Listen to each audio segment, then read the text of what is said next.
I'm a 35-year-old office worker, married to Kevin, who's 6 years my senior. Our marriage spans 9 years, but currently, I find myself residing with my mom due to certain circumstances. Let me unravel the events leading to this arrangement. 4 years ago, Kevin and I embarked on building our dream home. However, financial constraints loomed large as Kevin had recently transitioned jobs, leaving us with scant savings and a modest income. His previous workplace subjected him to incessant workplace toxicity, triggering sleep disturbances and rendering him unable to continue working. Seeking solace, he sought psychiatric help and took a hiatus of 3 months, yet his recovery proved elusive. Eventually, he made the difficult decision to resign. During this period, I became the sole breadwinner. With time, Kevin's condition improved. He regained his appetite, normalized his sleep patterns, and earned the approval of his psychiatrist for his remarkable progress. The vibrant, affectionate Kevin I knew returned. Eager to re-enter the workforce, he embarked on a job hunt. Despite encountering hurdles due to his past mental health struggles, his tenure at the large corporation proved advantageous in securing a position at a smaller firm. Though the paycheck paled in comparison to his previous earnings, the opportunity to work in his desired field brought him joy. Witnessing his renewed sense of purpose filled me with happiness, knowing that he found fulfillment in his professional endeavors once again. We harbored hopes of starting a family, but the practicalities of life loomed large. Knowing that our financial stability relied on my continued employment, I pressed on with my career. Besides, I found immense fulfillment in my work, and Kevin and I mutually agreed to postpone parenthood. With just the two of us, life unfolded peacefully until tragedy struck. My mother, Sarah, was involved in a car accident that left her paralyzed, reliant on a wheelchair for mobility. Having lost my father during my middle school years, Sarah had been living independently ever since. However, our family home, aged and laden with stairs, proved unsuitable for her new circumstances. It was then that Kevin proposed a solution. Let's live together. Sarah and I were taken aback by his unexpected generosity, yet deeply touched by his compassion. Given Kevin's recent job transition, uncertainties clouded our future, but we resolved to explore our options. Despite facing hurdles due to Kevin's short tenure at his current job, we remained steadfast in our pursuit. After navigating through numerous rejections, we finally secured a mortgage approval from a sympathetic lender. With unwavering determination, we purchased our envisioned haven, a home adorned with the fragrance of wood, boasting sturdy beams, custom storage solutions, a kitchen tailored to my needs, and spacious cypress flooring. Crucially, it was a single-story, wheelchair-accessible sanctuary, perfectly suited for comfortable living. The anticipation of our new home being constructed filled us with excitement, prompting us to visit the construction site daily. Upon its completion, our meticulously planned abode boasted a spacious yard, offering my mother, who now rarely ventured outdoors, a sunny spot for relaxation. However, there was a twist concerning the land it sat upon. Endowed to us by Kevin's revered grandfather, who held Kevin in high esteem, it held sentimental value beyond measure. Though Kevin's family wasn't affluent, his grandfather, upon learning of his cancer diagnosis, began dispersing his assets, bequeathing us the largest parcel of land. Receiving such a gift felt akin to winning the lottery. At the plot's proximity to Kevin's family home, merely a 10-minute stroll away, raised eyebrows. When we disclosed our plan for my mother to move in with us, Kevin's sister's reaction was one of derision. Her incredulous query, "Why is your mother moving in too? How shameless is your family?" stung deeply. Kevin's mother's disapproving remarks about my background and the burden she perceived my mother to be echoed this sentiment, branding me as a source of misfortune. Despite the hurtful remarks, Kevin staunchly defended us, asserting that the land was a gift from his grandfather, not subject to scrutiny or reproach. Kevin's family's demeanor, marked by cruelty and disdain, starkly contrasted his innate kindness. He often likened himself to a beautiful flower emerging from murky waters, learning from their negativity how not to be. Kevin believed his grandfather bestowed the land upon us with the expectation that we care for his mother in her twilight years, a duty he embraced wholeheartedly. Other beneficiaries received smaller parcels, such as Kevin's sister, who inherited a lucrative parking lot nearby. Though the prospect of a steady income was enticing, We remained grateful for the gift bestowed upon us, utilizing it to offset construction costs and facilitate our loan acquisition. When our home was finally completed, we extended an invitation to Kevin's mother and sister's family for a visit. However, our excitement soon turned sour as their behavior left much to be desired. The builders informed us that they had made several unannounced visits to the house, arriving late without so much as an apology. Asserting a sense of entitlement, they proclaimed, "This is kind of like Grandpa's house, so it's like our house too." Kevin's sister's arrival, accompanied by muddy shoes, further soured the atmosphere. Disregarding our offered slippers, she cavalierly traipsed through the house, declaring it smelled nice and dismissing the need for air fresheners. When I gently suggested using slippers to preserve the cleanliness of the floors, her response was dismissive, scoffing at the notion as too much trouble. The discomfort only escalated when they expressed an interest in my mother's spacious and sunny room, with Kevin's mother audaciously declaring her desire to claim it as her own. In a shocking display of insensitivity, she remarked to my mother, "You were lucky to have that accident, weren't you? Thanks to being paralyzed, you moved from that old shack to this nice house. Isn't that a lucky turn of events?" Kevin, unable to tolerate their callous remarks, intervened with a stern demand for an apology. Despite their attempts to deflect and justify their behavior, Kevin remained steadfast, refusing to excuse their lack of decency. Witnessing the confrontation unfold, my mother expressed her gratitude for Kevin's kindness, diffusing the tension with her humility.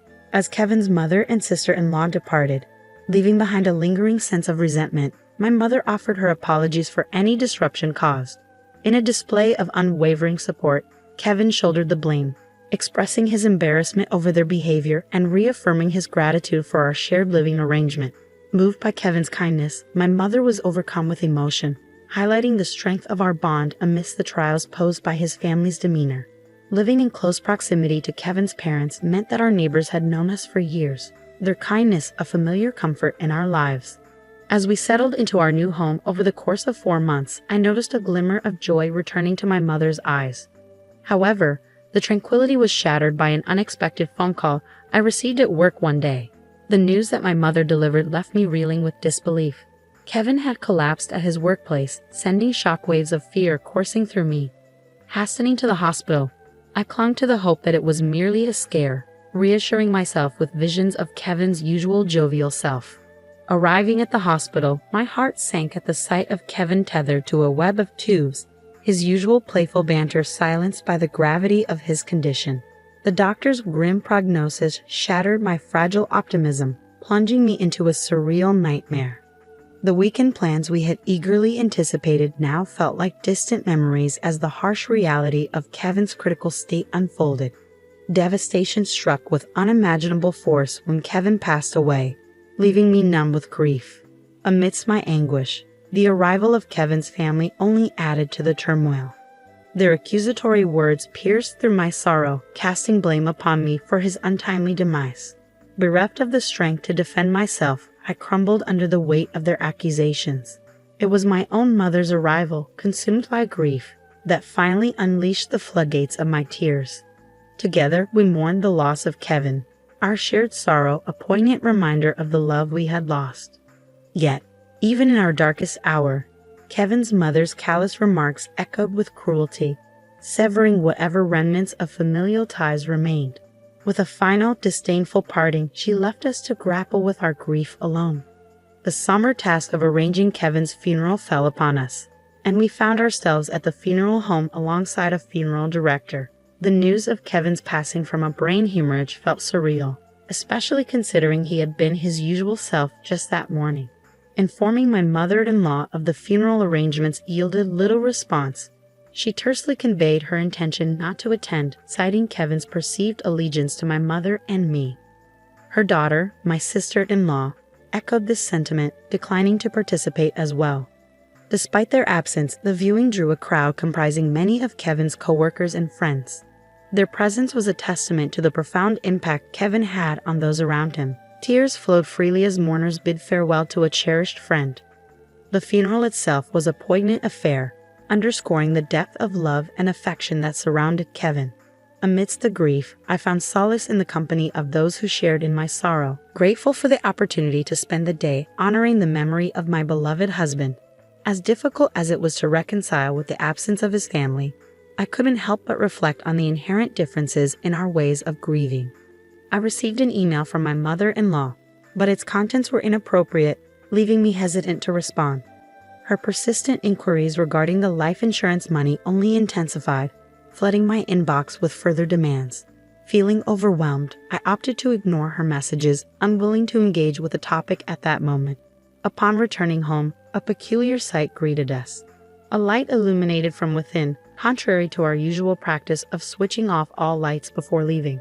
My mother, Sarah, expressed confusion, assuming we had overlooked this detail in our haste. As I unlocked the door, the sound of the TV emanated from within, adding to our bewilderment. Entering cautiously, we were met with the unexpected sight of my sister-in-law and her husband seated in the living room amidst unfamiliar furnishings and boxes.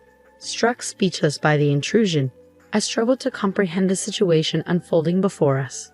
My sister-in-law's flippant remark about our sudden arrival only compounded the confusion, leaving us grasping for answers amidst the surreal scene. "We're taking over this house. Pack your things and leave," declared my sister-in-law, her words landing like a blow to our senses. My mother and I stood frozen in disbelief, struggling to comprehend the audacity of her command. Demanding an explanation for the sudden disappearance of our furniture and belongings, she brushed off our concerns with callous indifference. According to her, a resale company had swooped in, deeming our possessions worthy of resale. Nonchalantly, she revealed that they had profited from our loss, using the proceeds to furnish the house anew. Dismissing our attachment to our belongings as trivial, she mocked our dismay, insinuating that our modest possessions reflected either a minimalist lifestyle or financial hardship. The furniture, meticulously chosen by my husband and me, held sentimental value beyond measure, making their callous disregard all the more unbearable. Fury ignited within me, mirrored by my mother's flushed complexion, though shock rendered her speechless. Refusing to succumb to their audacious act, I swiftly reached out to the resale company, determined to reclaim what was rightfully ours. After outlining the situation, the resale company agreed to categorize our missing items as stolen and facilitate their return. Dealing with such turmoil in the wake of my husband's passing felt like an unbearable burden. I harbored no desire to maintain any semblance of a relationship with his family, yet the house held cherished memories of him that I couldn't bear to leave behind. As I grappled with conflicting emotions, my mother's quiet voice broke through the turmoil. "What would Kevin say if he were here?" she posed softly. Reflecting on his words, I realized he would likely advise us to leave. Kevin often emphasized the importance of surrounding oneself with understanding individuals, recognizing that some would never grasp our perspective, no matter our efforts. Ironically, he had been referring to his own mother and sister.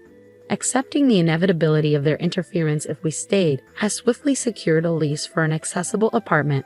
Surprised by my prompt decision, my mother stood by my side as we arranged for our belongings to be held by the resale company temporarily, before being relocated to our new abode. 3 days later, in exchange for vacating the premises, I extracted a promise from my mother-in-law and sister-in-law to sever all ties with us. It was a necessary step towards reclaiming our peace and autonomy in the wake of Kevin's absence. Thus began a new chapter in our lives, my mother and I settling into our apartment without Kevin. It came to light that Kevin had taken out multiple life insurance policies, almost obsessively so. His playful jests about us becoming wealthy in the event of his passing now seemed prophetic. True to his words, he had ensured that we would be financially secure for the rest of our days. When we purchased the house, Kevin's inability to secure a mortgage prompted me, as the primary breadwinner in a major corporation, to acquire it in my name. It was a precautionary measure to safeguard against the burden of shouldering a mortgage for a house I might not inhabit if tragedy struck first. According to our agreement, the house would be auctioned off if the mortgage remained unpaid for 4 months. As time elapsed, my call log became inundated with persistent calls from my sister-in-law, Emily, and mother-in-law, Maria. Their relentless pursuit was reminiscent of a chilling horror movie, fueling a sense of apprehension within me. Yielding to their incessant attempts to reach me, I finally answered the phone. Their fury erupted upon learning that the house was slated for sale. Attempting to return, they were met with a seizure notice bearing their entry. Emily and her husband had vacated their apartment following Kevin's passing, with Emily even resigning from her job. In a desperate bid to alleviate their homelessness, I suggested they return to their parents' house. To my astonishment, Maria had become ensnared in a gambling addiction, resulting in the sale of her own home. Unbeknownst to me, they had been cohabiting for the past 5 months. Furthermore, I learned that they had disposed of their primary source of income, a parking lot adjacent to the train station, long ago. Now, Maria and Emily's family found themselves completely destitute and without shelter. When Maria extended an apology and a plea for financial assistance, I made the difficult decision to sever ties, asserting that it was best for us to maintain distance given the perceived misfortune that seemed to follow. Despite her muted response, I couldn't help but wonder who truly bore the brunt of bad luck in our situation. Refusing to lend a single cent, I was met with Emily's enraged outbursts, branding me as a devil and demanding immediate payment. I promptly ended the call, firm in my resolve. In reality, I had engaged a lawyer over the past 5 months to expedite the auction of the house, an unconventional but necessary step to secure closure. Fortunately, the process unfolded without significant complications, granting our family a fleeting sense of peace. With the proceeds from the sale and the financial security Kevin had left behind, my mother and I embarked on a new chapter. Eschewing the need for a large house, we prioritized safety and tranquility, opting for a condominium with minimal noise disturbance. Recalling my husband's vision for our home, I saw a place where my mother-in-law could indulge in her love for reading and bask in the sun. Though smaller in size, the condo boasted a spacious balcony reminiscent of the courtyard Kevin had envisioned, providing a serene space for relaxation. The sale of the house, coupled with the unexpected windfall from Kevin's inheritance, provided us with the means to move forward, signaling a fresh start for my mother and me. In the wake of Kevin's passing, I made the deliberate choice to invest in a luxurious condominium known for its top-notch security features, a decision I'm certain would have brought my cautious husband, Kevin, peace of mind. The sense of security and tranquility offered by our new home is truly priceless, especially considering the tumultuous experiences with my in-laws. Life has taken a stark turn since Kevin's departure, and navigating the aftermath of his family's actions has proven to be emotionally taxing. Following the auction of the house, Kevin's mother, Maria, and sister found themselves displaced, ultimately resorting to public housing after failed attempts to secure financial aid. Unfortunately, their transition to communal living has been marred by a continuation of their old habits. Despite their efforts to adapt, including seeking assistance from neighbors, their presence in public housing has been marked by disturbances that have begun to unsettle the community. From hosting barbecues on their modest balcony to engaging in frequent loud arguments, their disregard for communal harmony has become increasingly evident. Such thoughtlessness, coupled with their financial woes, underscores a long-standing pattern of behavior characterized by a lack of consideration for others' comfort. Their disruptive actions serve as a stark reminder of the challenges we faced in the aftermath of Kevin's passing, further emphasizing the importance of finding solace and security in our new home. Since my sister-in-law's husband departed, she and Maria have been left to navigate their challenges alone. Their tumultuous situation stands in stark contrast to the tranquil and stable life my mother and I now enjoy. While both households consist of 2 individuals, the atmosphere couldn't be more different. Mine is a haven of peace, whereas theirs is fraught with conflict and tension. The disruptive nature of their living arrangements has reached a tipping point, prompting concerned neighbors to unite in an effort to remove them from the premises. It serves as a sobering reminder that regardless of location, being a disturbance can swiftly lead to being unwelcome. Contemplating these unfolding events, I find resonance in the adage, "What goes around comes around." My aspiration now is to carve out a serene and uneventful existence, far removed from the tumultuous dramas of my former familial ties. I envision Kevin observing from beyond, perhaps with a mix of emotions as he witnesses the ongoing chaos perpetuated by his relatives. In contrast to the tranquility he cherished in life, my path forward is marked by a steadfast commitment to lead a life devoid of turmoil or disruption. It's my solemn pledge to honor Kevin's memory not just through words, but through deliberate actions. He epitomized the ethos of a life well lived, surrounded by individuals who fostered joy and understanding. Despite the complexities of the family dynamics left in his wake, I remained resolute in my pursuit of positivity and peace. With each step forward, I strive to embody the essence of Kevin's legacy, cultivating an environment characterized by harmony and goodwill. The decision to purchase this condominium transcended mere relocation. It symbolized the creation of a sanctuary where my mother and I could find solace and security.